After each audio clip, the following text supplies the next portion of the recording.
ಏನಾಯ್ತು? ಯಜಮಾನ್ರೆ ಏನ್ ಕೆಲಸ ಮಾಡ್ತೀರಾ ನೀವು? ವ್ಯಾಪಾರ ವ್ಯವಸಾಯ. ಇದು ನಿಮ್ದೇ ಊರಾ?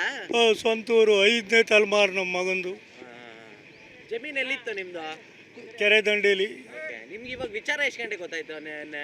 ನಿನ್ನೆ ದಿನ 8:45 9ಕ್ಕೆ ಗೊತ್ತಾಯ್ತು. ಬೆಳಗ್ಗೆ? ಬೆಳಿಗ್ಗೆ. ಏನಂತ ಬಂತು? ನಮ್ಮ ಕುಮಾರ್ ಅಂತ ಇದ್ದಾರೆ, ನಮ್ಮ ಎದುರು ಮನೆಯವರು. ಅವರು ಹಿಂಗಾಗಿದೆ ಬಾರಪ್ಪ, ನಿಮ್ಮ ಹೊಲದಲ್ಲಿ ಯಾರು ಏನೋ ಮಾಡಾಕಿದ್ದಾರೆ, ಅದನ್ನು ಬಾಳೆಕಂದು ಕಡಿದು ಬಿಟ್ಟಿದ್ದಾರೆ, ಅಲ್ಲೇ ಐತೆ, ಎಕ್ಸಲ್ ಐತೆ, ಅಲ್ಲೇ ಐತೆ ಅಂತಂದು ಹೇಳಿದರು. ಅವಾಗ ಹೋಗಿ ನೋಡಿದ್ವಿ, ಎಕ್ಸಲ್ ಇತ್ತು. ತಿರ್ಗಾ ನಾವು ಪೊಲೀಸ್ ಸ್ಟೇಷನ್ಗೆ ನಮ್ಮ ರಾಜ್ಕುಮಾರ್ ಫೋನ್ ಮಾಡಿ ಹೇಳಿದರು. ಯಾರು ಮಾಡಿದ್ದು? ಎಲ್ಲಿಗೆ? ಯಾರ ಹತ್ರ ಮಾಡಿದ್ದು? ರಾಜ್ಕುಮಾರ್ ಫೋನ್ ಮಾಡಿದರು. ಅಲ್ಲ, ನಿಮ್ಮ ಮಗಂಗೆ ಆ ಥರ ಮಾಡಿದವ್ರು ಯಾರು? ಮಹೇಶ್. ನಮಗೂ ಅವ್ರಿಗೂ ಭಾಳ ದಿನದಿಂದ ಸ್ವಲ್ಪ ವೈಶ್ರಮೆ ಜಿಡ್ಡಿತ್ತು. ಜಮೀನಿನ ವಿಚಾರ. ತುಮಕೂರು ಅಮೇನಿ ಕೆರೆ ಒಳಗೆ 2 ಎಕರೆ 33 ಕುಂಟೆ ಐತೆ. ಆ ಜಮೀನಿನ ಬಗ್ಗೆ ನಮಗೂ ಅವ್ರಿಗೂ ದ್ವೇಷ ಇತ್ತು. ಇದರಿಂದ ಇವನೇ ಮಾಡಿರೋದು. ಎಷ್ಟು ವರ್ಷದಿಂದ ಇತ್ತು? ಸುಮಾರು 7-8 ವರ್ಷದ, 5-6 ವರ್ಷ ಆಯ್ತೇನೋ ಸರ್. ಹೆಂಗ್ ಬಂತು ಈ ಗಲಾಟೆ? ನಿಮ್ಗೆ ಹೆಂಗ್ ಗೊತ್ತು ಮಹೇಶ? ನಮ್ಗೇನು ಗೊತ್ತೇ ಇಲ್ಲ ಸರ್. ಅದು ಗಲಾಟೆ ಏನಕ್ಕೆ ಬಂತು? ದ್ವೇಷ ಏನಕ್ಕೆ ಬಂತು?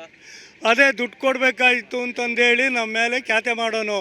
ನಾವು 15 ಲಕ್ಷ ರೂಪಾಯಿ ಸಾಲ ಅಂತ ತೊಗೊಂಡಿದ್ದೆ. ಆ ಸಾಲನ ಮರುಪಾವತಿ ಮಾಡಿಬಿಟ್ಟಿದ್ದೀನಿ ನನ್ನ ಮಗನ ಹತ್ರನೇನ. ಆದ್ರೂ ನಾವು ಬರ್ಕೊಟ್ಟಿಂತ ರಿಜಿಸ್ಟರ್ ಮಾಡಿರ್ತಕ್ಕಂಥ ಅಗ್ರಿಮೆಂಟ್ ವಾಪಸ್ ಕೊಡು ಅಂತ ಕೇಳಿದ್ವಿ. ಆವಾಗಲಿಂದ ನಮಗೆ ದ್ವೇಷ ಉಂಟಾಯಿತು. ಕೊಡೋದಿಲ್ಲ, ಮಾಡೋದಿಲ್ಲ ಅಂತಂದೇಳಿ ಇದು ಮಾಡಿದರು. ಅವನ ದುಡ್ಡು ವಾಪಸ್ ಕೊಟ್ಬಿಟ್ಟಿದ್ದೀವಿ ನಾವು, ಅಷ್ಟೇ ಸರ್. ಜಮೀನೇನು ಮಾರ್ತೀನಿ ಅಂದಿದ್ರು ಅವ್ರಿಗೆ? ಇಲ್ಲ ಸರ್, ನಾವು ಮಾರ್ತೀವಿ ಅಂತ ಇರಲಿಲ್ಲ, ನಂಬಿಕೆ ಕ್ರಯ ಅಂತಂದೇಳಿ ಮಾಡಿದ್ದಿದ್ದು ಸರ್. ಅದು 15 ಲಕ್ಷ ಇಸ್ಕೊಂಡಿದ್ವಿ. 15 ಲಕ್ಷದ್ದು ಅದೇನಿದೆಯೋ ಅದು ಎಲ್ಲ ಸಂಪೂರ್ಣವಾಗಿ ನನ್ನ ಮಗ ಕೊಟ್ಬಿಟ್ಟು ಇದ್ದಾನೆ. ಹೌದು ಸರ್, ಕೊಟ್ಬಿಟ್ಟಿದ್ದೀವಿ. ಆದರೂ ಬೇಕು ಅಂತ ಹಿಂದೆ ಬಿದ್ದಿದ್ರಾ? ಬೇಕು ಅಂತ ಹಿಂದೆ ಬಿದ್ದಿದ್ರಾ? ಆದ್ರೂ ಜಾಗ? ಹೌದು ಸರ್, ಅದೇ ಜಾಗ ನಮಗೆ ಬೇಕು, ನಾವು ಜಾಸ್ತಿಗೆ ಮಾರ್ತೀವಿ ಅಂತಂದೇಳಿ ಇದು ಮಾಡಿದರು.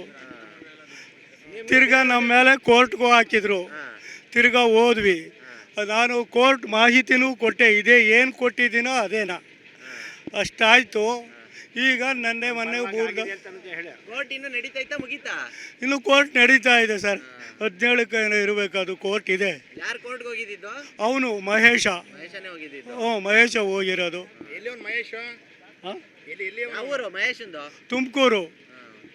ನಿಮ್ದೆಲ್ಲ ಪ್ರಾಪರ್ಟಿ ನಿಮ್ಮ ಬೇರೆಯವ್ರಿಗೆಲ್ಲ ಸ್ವಲ್ಪ ಗಲಾಟೆ ಇತ್ತಂತಲ್ಲ, ಎಲ್ಲ ದುಡ್ಡು ಕೊಟ್ಟು ಅವರೇ ಮಾಡಿಸ್ಕೊಟ್ರು ಅಂದ್ರು. ಅದೆಲ್ಲ ಸುಳ್ಳು. ಎಲ್ಲ ನಮ್ಮ ಹುಡುಗ ಕೊಟ್ಬಿಟ್ಟಿದ್ದಾನೆ ದುಡ್ಡು. ಯಾರ್ಯಾರು ಕೊಟ್ಟಿದ್ರು? ಯಾರ್ಯಾರು ದುಡ್ಡು ಕೊಟ್ಟಿರೋದು ನಿಮ್ಮ ಮಗ? ಅದು ಯಾರಿಗೆ ಕೊಟ್ಟಿದ್ದ ಅವನು ಮಾಡಿಸಿದ್ದಾನೆ, ಅವನು ದುಡ್ಡು ಇದು ಮಾಡಿದ್ದಾನೆ ಸರ್. ಯಾರ್ದು ಜಮೀನು ಅದು? ನಮ್ಮ ತಾಯಿಯವ್ರದ್ದು. ನೀವೆಷ್ಟು ಜನ ಮಕ್ಕಳು? ನಾವು 4 ಜನ. 2 ತೀರೋಗಿದ್ದಾರೆ, 3 ಜನ ಹೆಣ್ಣು ಮಕ್ಕಳು. ನಾನೇ ಚಿಕ್ಕ ಮಗ. ಈಗ ಪ್ರಾಪರ್ಟಿ ಫುಲ್ ನಿಮ್ದೇನಾ? ಯಾವುದು ಅದು? ಹೌದು ಸರ್, ಅದು ನಮ್ದೇನಾ. ಇಲ್ಲಿ 291/12 5 ಎಕರೆ 12 ಕುಂಟೆನೂ ನಮ್ಮದೇ. ನನ್ನ ಹೆಸರಲ್ಲೇ ಖಾತೆ ಪಾಣಿ MR ಓಡ್ತಾ ಇದೆ. ಅಮ್ಮನಿ ಕೆರೆ ಹತ್ರ ಇರೋದು?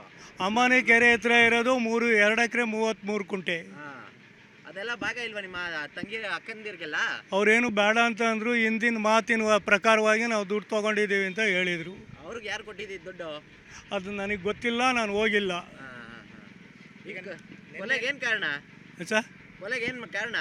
ಅದೇ ಸರ್, ಮೊನ್ನೆ ಬಂದು ಮಹೇಶ 2-3 ದಿನ ಇಲ್ಲಿ ಗೆಸ್ಸು ಮಾಡ್ಕೊಂಡು ಹೋಗಿದ್ದಾನೆ. ನಮ್ಮ ಜಮೀನಿಂದ ಪೂರ್ವಕ್ಕೆ ಒಬ್ರದ್ದು ಮನೆ ಇದಿದೆ. ಅವರು ಕಂಪ್ಲೀಟಾಗಿ ಅಲ್ಲಿ ಓಡಾಡ್ಕೊಂಡಿದ್ದು 2-3 ಸಾರಿ ಅಲ್ಲಿ ಓಡಾಡಿದ್ದಾನೆ. ಅವನು ನಿನ್ನೆ ದಿನ ಏನೋ ಈ ಥರ ಆಗಿದೆ ಅಂತ ನನಗೆ ಅವರು ಕುಮಾರ್ ಅಂತ ಹೇಳಿದ ಮೇಲೆ ಬಂದು ಅವ್ರು ಹೇಳಿದ ಮೇಲೆ ನನಗೆ ಗೊತ್ತಾಗಿದ್ದು. ಅಂಗಡಿ ಬಾಗಿಲು ಹಾಕೊಂಡು ಬಾರಪ್ಪ ಹೋಗೋಣ ಅಂತ. ನಾನು ಕುಮಾರು ಬರೀ ಕುಮಾರ, ನಮ್ಮ ಅಂಗಡಿ ಎದುರಿರೋರು. ಹೋದ್ವಿ, ಅಲ್ಲೆಲ್ಲ ನೋಡಿದ್ವಿ, ಅಲ್ಲೇನು ನಮಗೆ ಕಾಣಲಿಲ್ಲ. ತಕ್ಷಣ ನಾವು ಪೊಲೀಸ್ಗೆ ಇನ್ಫಾರ್ಮೇಷನ್ ಕೊಟ್ವಿ. ಎಷ್ಟು ಜನ ಬಂದಿದ್ರು? 3 ಮೊದಲಿಂದ ಪ್ಲಾನ್ ಮಾಡಿದ್ರಾ ಸರ್? ಅದು ಗೊತ್ತಿಲ್ಲ ನನಗೆ. 3 ಜನ ಮಾಡಿದ್ದಾರೆ ಅದು ಅನ್ನೋದು ನನಗಿದು. ಅವನದೊಂದು ಟೋಪಿ ಇದೆ, ಎರಡು ಜೊತೆ ಚೊಪ್ಲಿ ಅವನೂ ಇದ್ದಾವೆ, ನನ್ನ ಮಗಂದು ಒಂದು ಜೊತೆ ಚೊಪ್ಲಿ ಐತಿ, ಇಷ್ಟೇ. ಏನು ಹೇಳ್ತೀರಾ ಹಿಂಗಾಗಿದೆಯಲ್ಲ ಇವಾಗ ಹ್ಞೂ, ಜಮೀನ್ಗೋಸ್ಕರ ಹಿಂಗೆ ಮಾಡ್ಬಿಟ್ರಲ್ಲ, ಏನು ಹೇಳ್ತೀರಾ? ಏನು ಹೇಳೋಣ ಸರ್, ನಾನು ನ್ಯಾಯ ಕೊಡಿಸಿ, ನನಗೆ ಕ್ರಮಬದ್ಧವಾಗಿ ಏನಾಗಿದೆ ನನಗೆ ನ್ಯಾಯ ಕೊಡಿಸಿ. ಓ, ಶಿಕ್ಷೆ ಆಗಬೇಕು ಅವ್ರಿಗೆ.